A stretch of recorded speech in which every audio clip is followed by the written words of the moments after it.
welcome. Thank you for joining us. My name is Kamau, and this is On the Case with Kamau Kujichagulia, where each week we touch base and talk with and learn about someone in the Trenton area because we like Trentonians. We like people from Trenton. So, and people have really done a lot of good things here in Trenton. And we just feel that more of us should know about what they've done and who they are. And so we present them to you each week, and we try to just to learn, just to know more people, just to communicate, just to touch, This week we have Dr. Dawne Washington. Now, I know you've heard Dr. Washington. Ooh, that sounds familiar, but Dawne. But that's because her father is Dr. Jack Washington, the infamous teacher and author and all-around good brother that used to work at in the Trenton School District for many, many years. So we're going to talk about Jack for a while. We're going to catch up with his daughter, Dawne, because Jack did a lot for a lot of people in Trenton. He touched a lot of hearts. So we just want you to feel the love, more or less. I'm here with my co-anchor and my firstborn son, Michael Harmon. Michael, how are you? I'm good, Pop. How are you? I'm doing just fine. Doing just fine. How was your week? My week was good. I had a nice week. Got a little bit done. Work, of course, but other than that, I'm here. Christmas is coming up on Sunday. I hope you got your Christmas shopping done for the people you love in your family. I got it done today.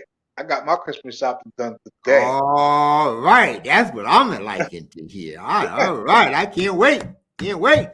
See what happened. What kind of shopping you did. I got you. I ain't do much. Yeah. I got you though. Yeah, right. I got you. All right, let me, without any, we're going to talk to Dr. Washington tonight. Now, you worked with Dr. Jack Washington, right? Yes, at Trenton High School. I was a substitute teacher up there. So we're gonna talk to his daughter this evening. Dawne, are you there? Yes, how are you? Greetings, my sister. How are you? All right, you. Good. It's good to see you. You too. Now I know back in the day, I don't know, a year ago, 2 years ago, you were helping us here with the Nubian news, right? Tell us, what have you been doing since that time, or what's happening in your life? Tell us, introduce our audience to who you are. Just Dawn. A year or two. That's what you said, but. Uh-oh. We look like we lost her. Lost her. Hear me?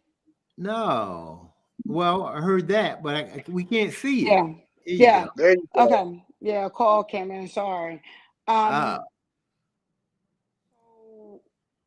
don't think it was that long, but that's what you said. Time flies. I kind of took a break from doing a lot of stuff. But if someone has something, I'll support their event. But I've been taking a break because I'm just trying to figure some things out. I left DIFAS last year. I left in December after working there for 14 years, over 14 years. I'm now a clinician at an alternative school, working with. Now, when you say clinician, what does that mean?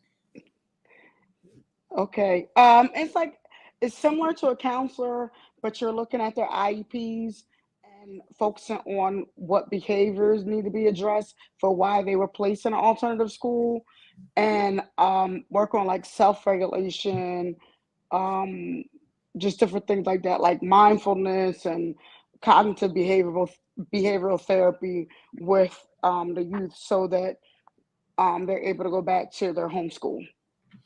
Okay, now you have your PhD in what? International psych. International psych? Hmm. What's that mean? So it was a program that focused on psychology that was not westernized, focused on, oh, someone said, what do you mean, clinician? No, that was your question, right? Yeah. Okay, okay. I thought I had to answer that one again. It focused on understanding different cultures based on their belief system, their norms, and just the way that they function. So, in that program, I was required to go to different countries. I went to South Africa for 2 weeks. I went to Peru for 2 weeks, and I had to go to Jamaica, where I had to draft my dissertation, my data collection, focused on youth in Jamaica. Okay. That's that sounds pretty heavy there, you know? Yeah, because actually, with that dissertation, even though my data collection was in Jamaica, I had to look at positive youth development programs that were implemented around the world. So, Hong Kong, India, just all over. Wow. Wow. With that database, with that knowledge base, man, you must be in high demand. It's COVID. Or say you should be in high demand anyway, right? Well, I mean, yeah, we in that program we all went different places. Some of my friends that I met in the program, they went to Ghana, um, Philippines, Germany. So we just had to go to different countries and understand how to apply recommendations and understand the psychology based on the culture that we're interacting with. Hmm. Okay. Okay. A lot of traveling. I mean, it was actually a great experience. It really was. Like going to South Africa, I'm telling you, that was like one of my favorite places. Okay. Believe it or not, like, and they're very upset. Oh, I know people think that we're like X, Y, and Z because of the commercial. That's one of the first things they say. But I mean, I'm telling you, some of them speak like five, six different tribal languages. Like, I'm telling you, they know so much about their own history. The food Okay. is great there. Lion Park was nice. That was really dope. Lion Park. Okay. Yeah. Yep. Good. That's good. I was listening to something, I don't know, sometime this past week, and they were talking about people around the world who speak different languages, and they were saying that Americans are like, we don't want our people to speak more than one language. Like we don't want to communicate with the world, you know? It's like you say, in South Hmm. Africa, they speak 5, 6 different languages. They're open to it. I look at like Carlos Avila is the new publisher for the Nubian News. Carlos speaks Spanish fluently. He speaks English fluently. I mean, people coming up from South America or Latin Hmm. America, they speak 2 languages, and here we are Yeah. just stuck with English. And you went to Peru. Yes. Right? Okay. How was that experience? That must have been different. Well, see, when we went to the different countries, we went to non-governmental organizations. So, like in Peru, there were times we were on that bus for over an hour. Hmm. Cause we were like some of like the homes, like some never come down because it's just so high up. It's like miles and miles away.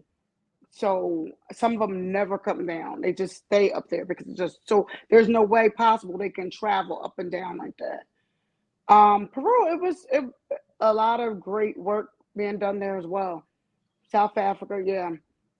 Just the experience was a little different with South Africa because my professors were actually from South Africa.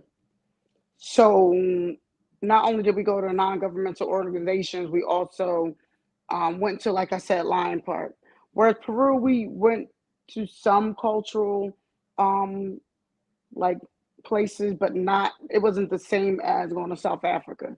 You know, you could kind of tell our professor really just knew about having the person, I can't think right now, the translator take us to like the non-governmental organization. He really didn't have her take us to too many places. Like we went to like one place for dancing. That was it. Okay. It wasn't the same experience. So, Okay. how did your dad affect your background, your educational background? The funny thing is, I hated school. I did, and I think it's partly because my dad had me think about college in like second grade, kindergarten. Like, Oh what boy. college you playing? Yeah, I'm like, I have no clue. I just hated it. But I think once I found something I like, I just like wanted to keep going because it was really interesting. My dad, he was just like you have to go to school, you have to do this, you have to do like he taught me that saying if you want to hide something from us, you put it in a book. Okay, Okay. I mean, I that knew was a you. nice way of putting it. right. I knew your dad a little bit, and just like my dad, I heard a lot about, you know, doing what you got to do, moving along. Tell us, those that didn't know much about your father, tell us what made him such a great man. He kind of did what Washington was talking about: pull yourself up by your own bootstraps. So he drove me crazy when it came to school, but he just knew that we had to be proud of ourselves and know that we're great people. And a lot of times we're not aware that, people have to understand the propaganda of mass media. A lot of that is used to make us feel inferior because they really know that we're really superior. So I think, just like I know my dad drove me crazy about it, but once I started, reading and going to different countries, like I'm telling you, we is power in numbers. That's why they keep us divided. They say united you stand, divided we fall, and that's Hmm. that's so true. Exactly. Um, and we are the town. We should be a part of the town of 10. I'm just not really happy about the debt factor, but yeah, um, we should be considered the town of 10. A lot of us. I mean, that's the thing. Even whether I was at DIFUS or a part of community service or working with the kids here in Delaware, like I just want them to know that they can go further than what people tell them. Like Dr. John Ogbu, because I was going to use his theory. I actually did use part of his theory in my, Dr. Ogbu. I've heard of that. Who is he? He came up with the theory, the culture of a caste. So basically, talking about stratified society, develop an oppositional identity. So what it's basically saying, if you look at any country where there's division, the ones that are at the lowest tend to develop a form of opposition. It's Agbu, is OGBU. He was a professor in California, and he said he did a test where, you have white children, black children going to school together, right? They're all doing well in school. But as they get older, you start seeing the grades decline in a black student, whereas the white children are still continue to, flourish. And a lot of it becomes like schools a cultural actor. They replicate a lot of what the macro culture wants you to believe.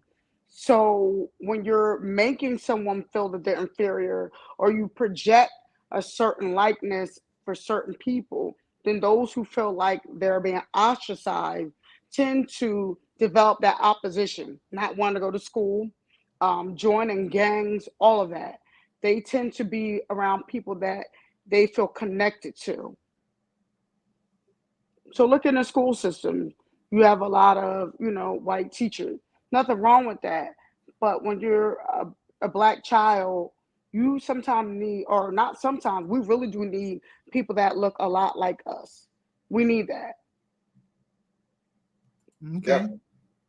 Um, that's why I at one point there was a protest. I met this PhD student. I think he's a doctor now, but I think he went to Yale or something like that. And he was arguing for the decolonization of education. That makes In sense. in America. Yeah, he looked Indian, but he was from South Africa. Because Okay. that's one thing. Like it's like maybe 2 to 10% of the population, maybe Indian, something like that. Yeah. But yeah, so he was just really arguing for that, and I believe it should be decolonized education. Okay. Think about it. You see a glorification of one group, and you The expect our white group. children. Yeah, I mean, okay, but okay, I Hey, Decolonization mean, sister, basically we got to means bring it home now. Come on now. Hey. you know what? I mean, because I just try to, I guess tiptoe around it a little bit because, like I said, like I have friends that are all different races, but Mm-hmm. I think that what people fail to realize, you can't have black, Spanish, all different type of children learning that another group is better than them, and you teach them nothing about themselves to empower them, nothing at all, nothing. nothing. And that was one of the strong points about Jack, is that he was there to teach black students about themselves. Yeah, Okay. And also not just the students, but he was there to teach the community about ourselves. Because when he wrote his book, he wrote his book about Trenton. It yeah. was about the entire city of Trenton, or the history of Trenton. He did for Hmm. Princeton too. The one in Princeton is called Long Journey Home. The one for Trenton, I think he did two, and then he also wrote a book on urban education. Okay. Great. So, and now you're an author, right? So I did write a book, a children's book, but it was just basically it's called Free to Be Nazari, and it was basically a young girl that moved to a different neighborhood, and she was just learning about herself. Um, in the process. Like she moved and she just didn't understand why, she felt like she was an outsider. She felt like no one else really looked like her. Then she didn't understand why her name was different. And then while going to school in this new community where she started questioning herself, and then it became like a family supportive event where, she learned what Nazari meant. And it means beautiful in Swahili. So she was free to be beautiful. And that's when she learned that, but she didn't have to question that where she came from, you know, Okay. because she was probably around people that looked like her. No one said, well, what does that name mean? Or no one gave her like, okay. It, it started make it, she was in her comfort zone, so it pushed her moving somewhere else to understand more about herself and making others understand why she's beautiful and accepting her. And that's Okay. free to be Nigeri. Nazaria. And then I published my dissertation only because it's on positive youth development and marginalized communities. And I published it because a lot of people don't have access to ProQuest or probably not familiar with ProQuest. So that's why I did that.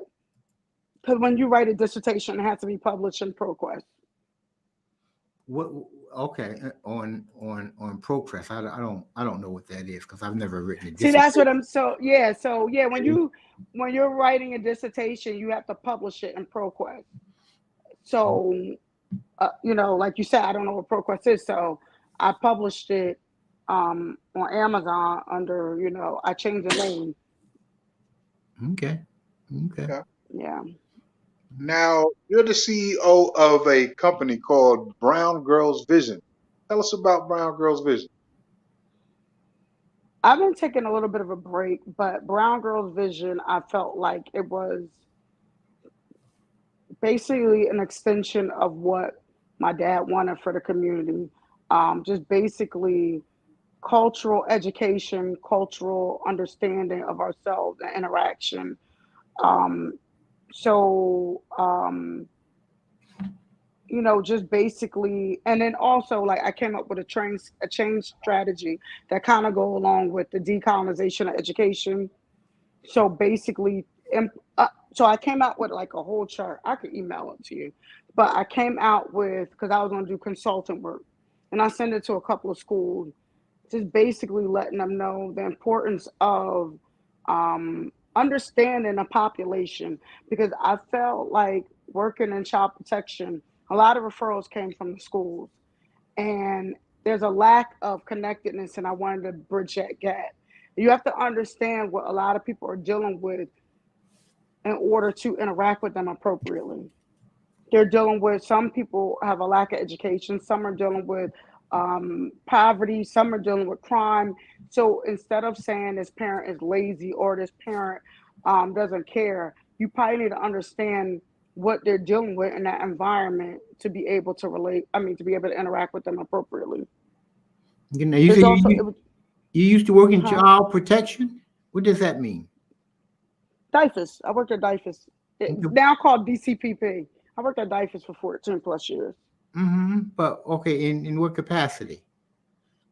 I was a caseworker, social worker. So I was there dealing with the families, implementing services, going to court, doing removals, something I really didn't like to do much of. But, just trying to,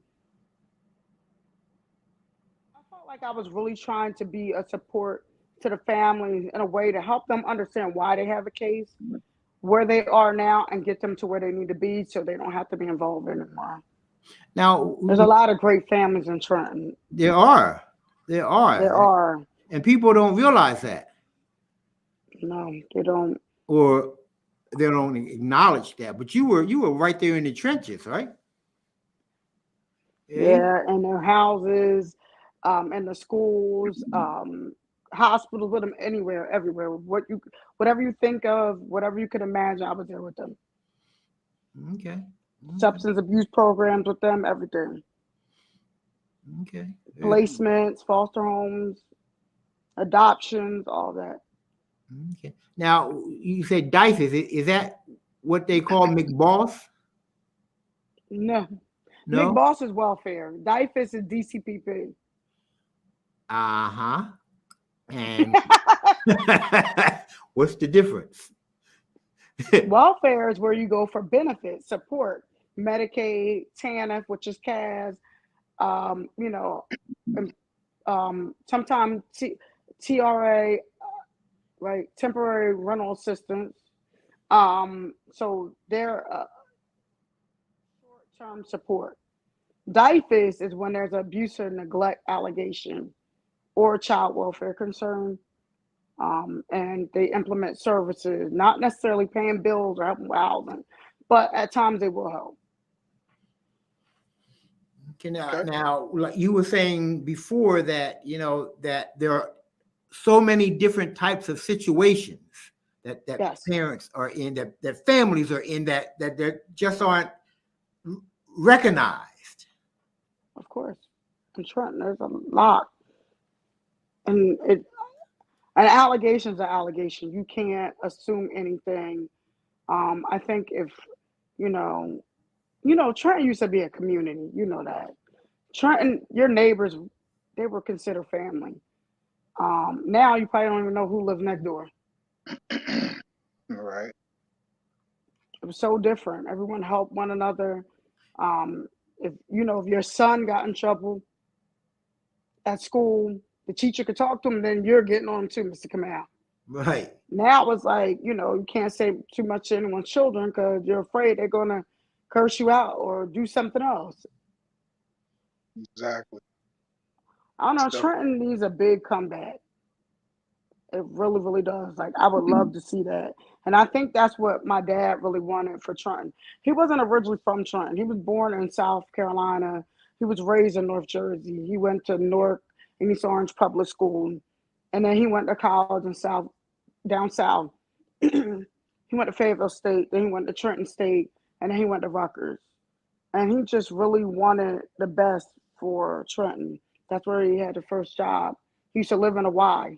I actually carry that idea around with me.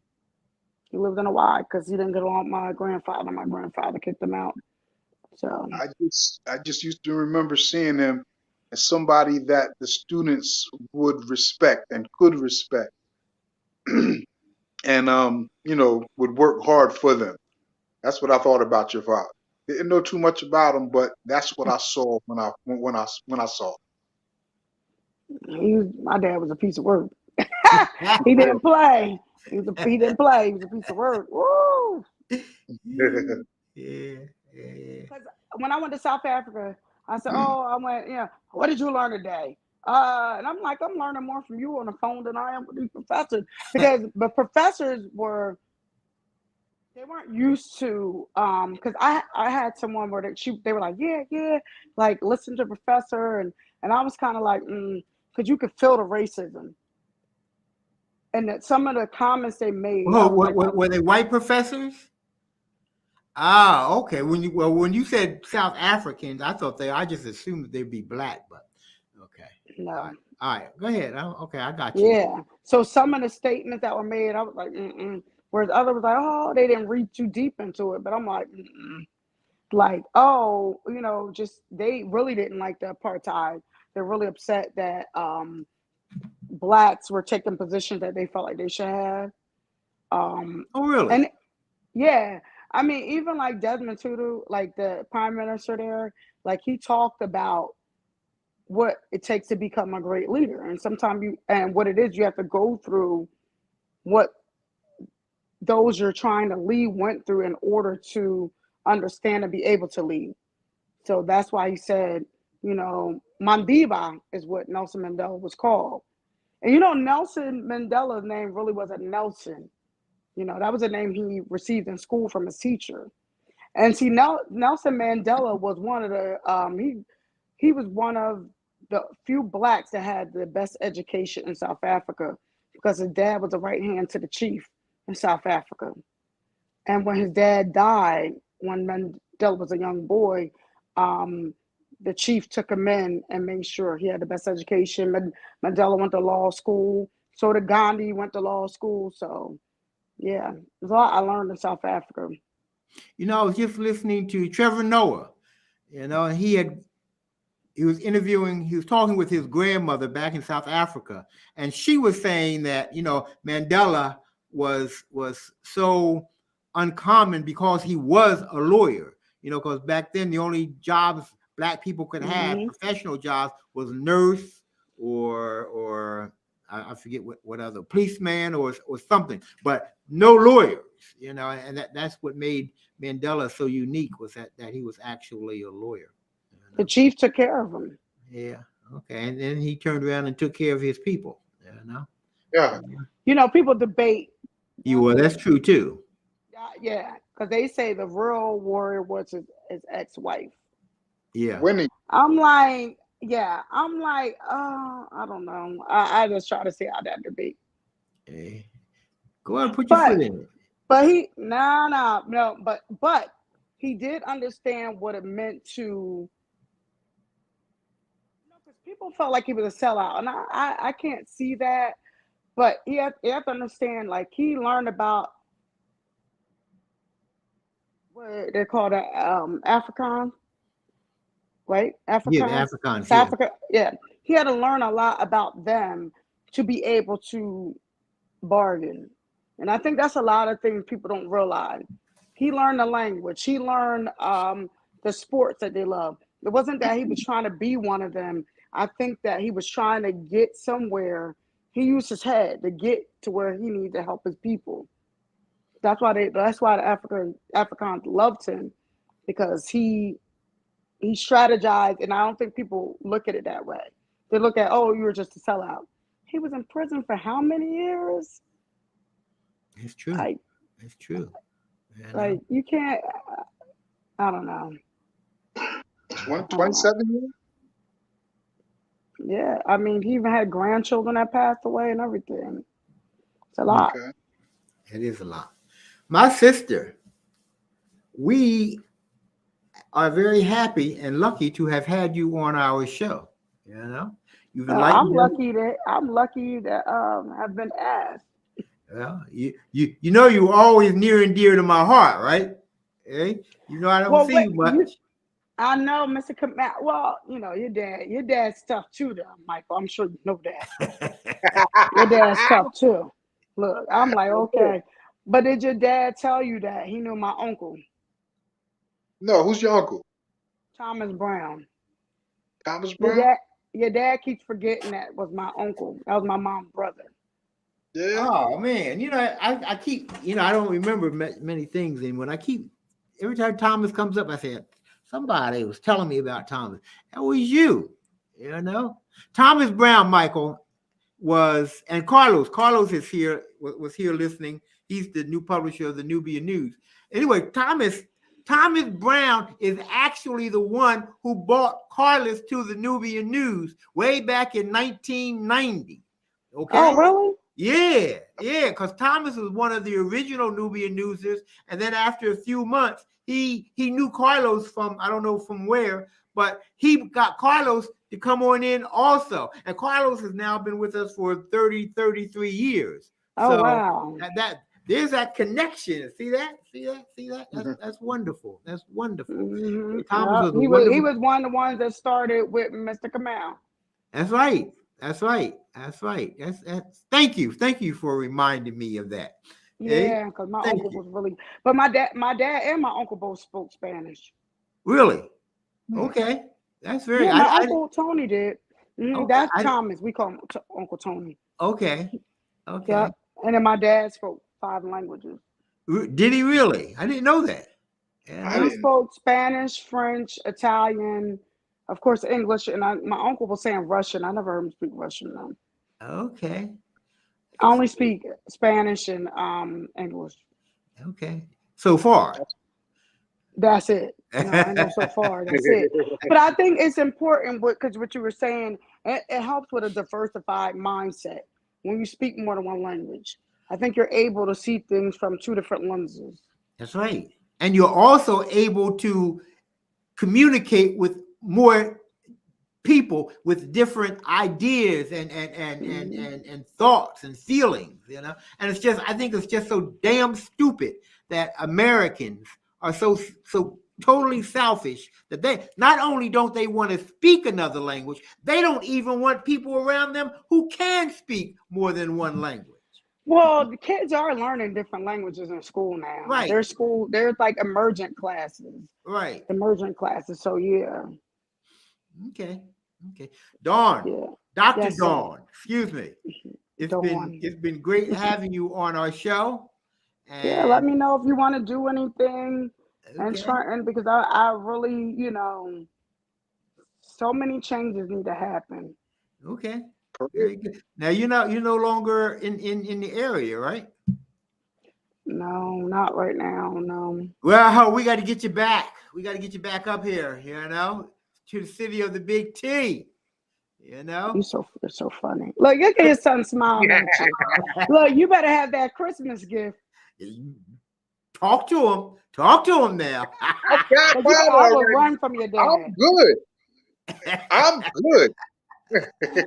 But I want you to be good. I want to be good. Shit. Did you have the editor from African World Press? Have they been on yet? Has he been on? Not yet. We're gonna get him. Casahan Chacol. Oh yeah. Yep, Mr. Chacol. That's my boy. That's my brother. That's my boy. He helped us at the very inception of not just the Nubian News, but also had a printing business, Print Star. Anyway, we got to get out of here, my sister. It was great talking with you. You too. Nice meeting you. Love you. Hey, Christmas is right around the corner. We hope you have a great Christmas. We hope you have a good Kwanzaa. Oh, okay. All right, let me let you go. I want to say a few things about Kwanzaa. See you later, Dawne. Love you, Dawne. All right, thank you. Nice meeting you too. All righty. Take care. Have a good one. All right. Okay, Michael, that was wonderful. That was good to catch up with that sister. She's nice. She's a dream, and it's always good to talk about Jack, because he's Yeah. he's just out there. He's so And so well respected. about helping his people. You know. So well respected in the city. Yeah, very much so. That's what we want to do. We want to have people who are well respected in the city, and it's not just the Dr. Washingtons or the or ex-mayors or something. I mean, it's so many tens of thousands of people who are well respected within their area. And we want them all to be known by the entire city. So that's what we're going to do. But anyway, I want to talk about Kwanzaa because next Wednesday, I think Wednesday is Kujichagulia. I mean, Sunday is Christmas. Anyway, it's next week. We're going to put out a little flyer. Matter of fact, we're going to have you do a little flyer about this. I'm speaking at a Kwanzaa event. It's going to be at the Lawrence Library next week. So we're going to put a thing out for that so that y'all can come and listen to me at the Lawrence Library. It's going to be at 6:00. I'm pretty sure it's Wednesday. Pretty sure it's the 28th. Whenever the 28th is. When's the 28th? Wednesday. Okay, so that's when it is. Okay, Wednesday at 6 p.m. at Lawrence Library. We're gonna. The old man is going to be speaking about Kujichagulia, And for those who don't know what Kujichagulia means, it means self-determination. Okay? Who better? Yes, sir. Okay. Y'all, everybody, I want everyone. Hi, Dana. How are you? Everybody, we're going to have a good holiday. If you celebrate Hanukkah or you celebrate Christmas or you celebrate Kwanzaa or you celebrate just being, have a great one.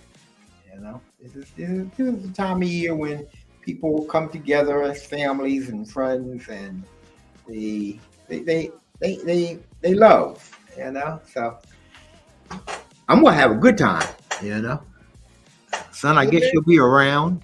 Yeah, I'll be around. As if you got my gift. I got your gift. Oh, all right now. Gift. Don't even worry about it. I ain't bought too many gifts, but I bought your gift. All right. I've been hearing that a long time. You give me what I wanted.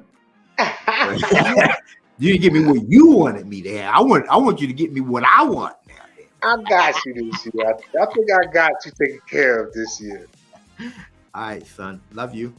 Love you too. Thank you for joining us. We'll be back next Thursday with Marcus Eady, right? Marcus Eady. Non-stop fitness. Non-stop fitness. This brother and the people he's associated with, they got themselves a fitness center, a gym. Man, you would think it was a white people's gym where it looked. I was in there today. Yeah. I was in there today. Excellent equipment. Nice. Did you go upstairs?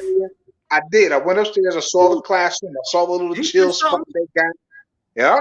They got showers and they got saunas and they got steam rooms. They got it all there. Yes, they do. It is. I'm very proud of that young man. And the vibe in the place is something different. They got so much energy over there. That's right. Non-stop fitness. That's right. On Route 1 in Lawrence Township. Okay. Well, anyway, we're going to have Marcus on next week. Everyone have a very Merry Christmas, the start of Kwanzaa, and we will see you then. Take care.